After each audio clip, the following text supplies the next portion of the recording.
त्रिदलं त्रिगुणाकारं त्रिनेत्रं च त्रियायुधं त्रिजन्म पापसंहारम्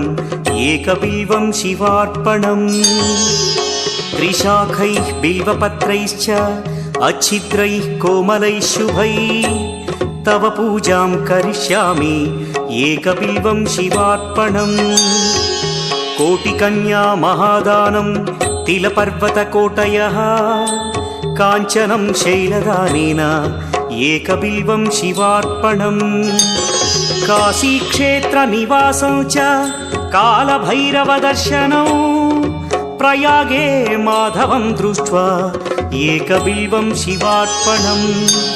इन्दुवारे व्रतं स्थित्वा निराहारो महेश्वर नक्तं हौष्यामि देवेश